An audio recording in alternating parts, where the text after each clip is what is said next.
What? So if someone asks you, which happens to me all the time, so what's this Blue Stinger game all about? This is the defining scene. Oh, a pit stop. I guess you're still human.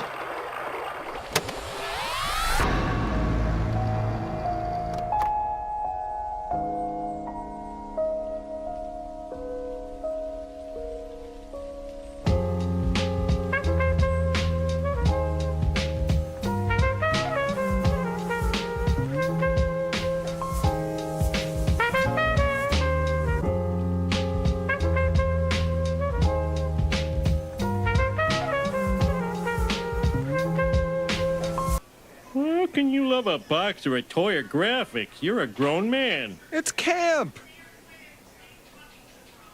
The tragically ludicrous? The ludicrously tragic? Oh, yeah, like when a clown dies.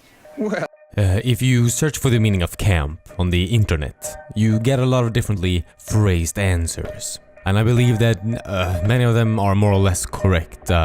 Camp isn't easily defined and can easily be confused with cheesy or kitsch.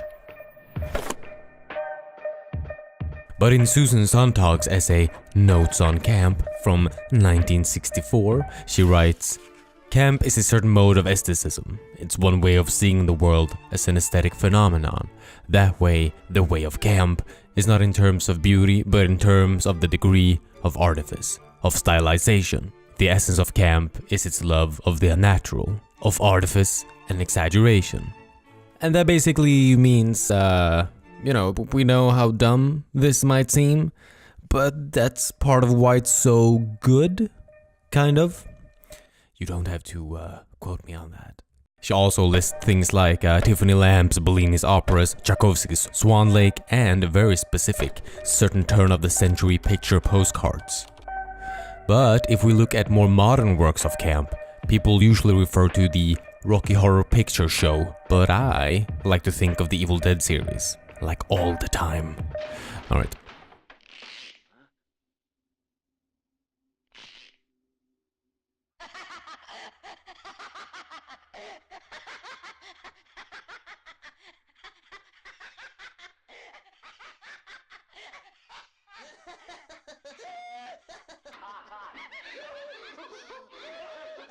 This is obviously a horrific situation, but you and I, we're laughing and being amused by the absurdity of everything that is happening. Ooh, and also the original Batman TVs. The original Batman TV series. It's very, very camp. But enough about camp. Let's talk about Blue Stinger, the video game. It's very camp.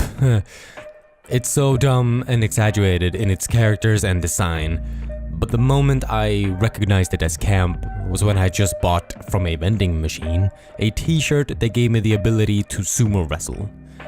And when I went to try it out, this song started playing.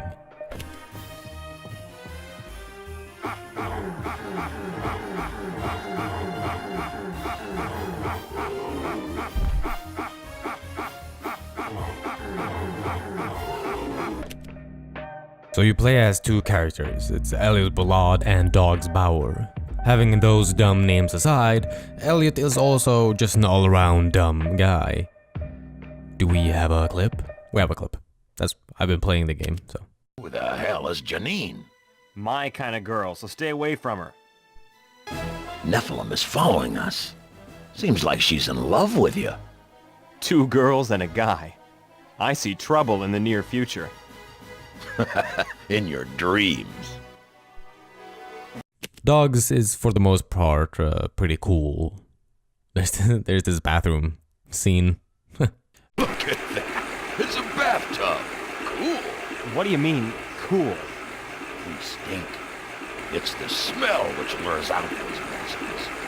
Really? Of course I'm joking, idiot.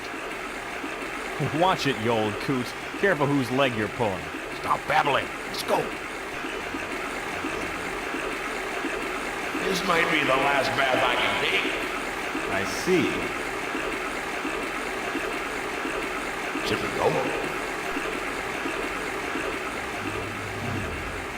The game takes place on an island called Dinosaur Island near the Yucatan Peninsula. That's where the meteorite that wiped out the dinosaurs crashed 66 million years ago. And now it's a new meteorite.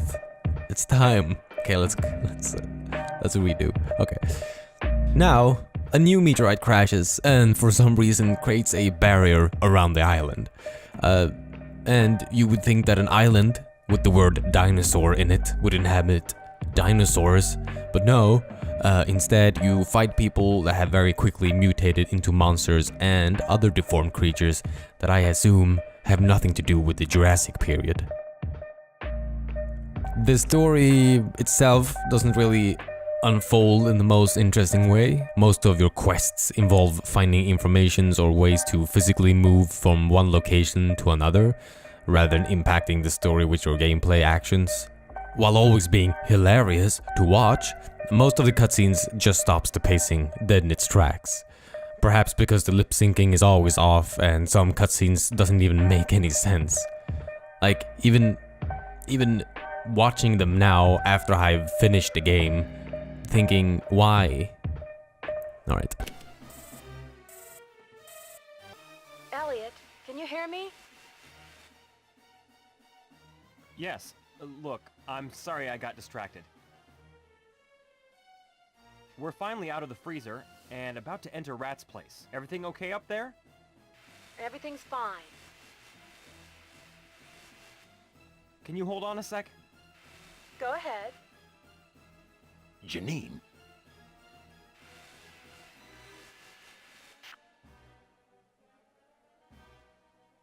I don't think she likes you. Blue Stinger looks like and initially feels like a survival horror game, complete with save rooms and endless menu browsing, but is, in reality, a game where you shoot things. You can switch between dogs and Elliot at any time you want. The difference between them is that dogs can only use one weapon at a time, but heavier ones like the Gatling gun, whereas Elliot can hold a projectile weapon and a melee weapon at the same time, utilizing them with different buttons. The weapon arsenal is, it's great. It contains a few actually useful ones, but a lot more of the impractical, fun ones. Elliot's power mixer is super fun, but tough to use, because when enemies hit you, they break your attack animation every time. But you don't break theirs until you use a power move that usually happens at the end of your combo on many low-level weapons. If you want, you can break the game's combo system pretty easy. I used Dog's sumo shirt, since it basically puts the enemy in a constant stun lock. And keeping the napalm launcher fully loaded at all times make most of the boss fights finish under the 5-minute mark. It's kinda sad that in a game with 22 different weapons, it's clear that one path is better than others. But at the same time, the game doesn't really give you the freedom to experiment, since weapons are pretty expensive and you need your money to buy sandwiches and energy drinks. You rarely find the things you need, you have to buy them from vending machines. Reading interviews with Shinya Nishigaki, the man behind Blue Stinger and the then president of Climax Graphics, it's obvious that Western cinema has been influential in making his games. Originally working in advertising, Nishigaki had clients in the video game industry and soon jumped over to the other side when he took a job at Enix, localizing Dragon Quest 2 and 3. But he's probably more famous for writing the scenarios for Landstalker for Sega Mega Drive when working for Climax Entertainment, the company that Climax Graphics would later grow out of. But the game he's most known for is arguably Blue Stinger. With the Dreamcast to become a more powerful machine than any other had been up to that point, Nishigaki saw his opportunity to make his cinematic aspirations a reality. And that is noticeable not just in the game's cutscenes, but also in walking around in the world itself. Much like Resident Evil, the camera in the Japanese version of Blue Stinger is detached from the player and shows the character from different angles to create tension and give a movie-like feel to the gameplay. It's basic 90s survival horror tropes, but the twist is that the camera isn't static anymore. It's like it's on a crane or a dolly. But when Activision bought the rights to publish the game in Europe and America, however, they wanted the camera to follow the characters from behind instead. And the way you control the characters in Blue Stinger is not really optimized from that angle. This is, for example, usually how you view a room when you enter it, and then you start shooting, I guess. I can't see anything.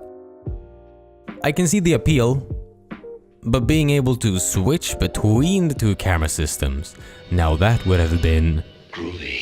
Yeah, there's the guy from the old clip from the movie. A game that made it all work was renowned action shooter game Resident Evil 4. Though 5 years later, Resident Evil 4 was still being able to keep the horror tension by placing the camera very close to Leon, giving the player a very limited field of view. You also had to stop and aim manually while trying to keep your cool with hordes of zombies walking towards you. And every shot mattered since bullets were hard to come by, and every attack you sustained were devastating and took away a large part of your health. Blue Stinger is the opposite of all that. Though it's obvious that Blue Stinger has no intention of being scary, the camera placement makes your field of view a wide one, so nothing can really catch you off guard. You hardly have to line your character up for the auto-aim to do all the work, and since the enemies respawn every time you re-enter an area, you can, with very little effort, farm them for money and become the richest person on the planet and buy all the health and ammo you want. As well as extending your life bar by eating steak dinners. Wow. It would seem like the wrong way to play, but at times the game seems to demand it. The way the puzzles are constructed is that you basically run around in different rooms to pull different levers, to push different buttons, and to open new doors. And since you exit and enter so many different rooms in such a short amount of time, the number of enemies you have to fight becomes expensive, since they constantly respawn. You could just run past a couple of them, but you still want that cash, I guess? You know, and listen to the coins falling to the ground. And on top of that, there can be a lot of potential backtracking since you periodically need to return to the control room, the game's hub.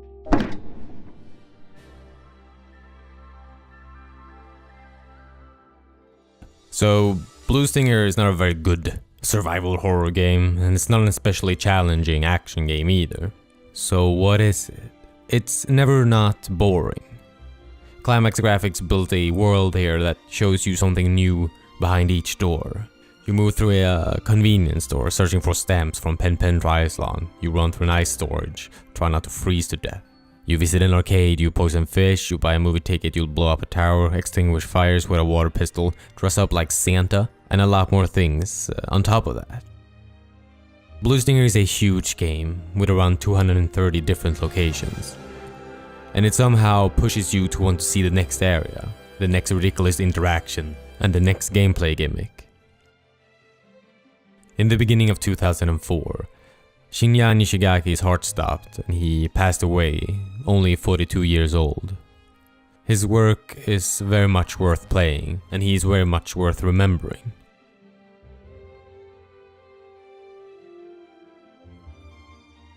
So whether you're playing Landstalkers or Illbleed, it's obvious that you're playing a love letter. And in playing Blue Stinger, your brain will keep telling you how terribly bad all of this is. But you will also know that you're playing a terribly bad masterpiece.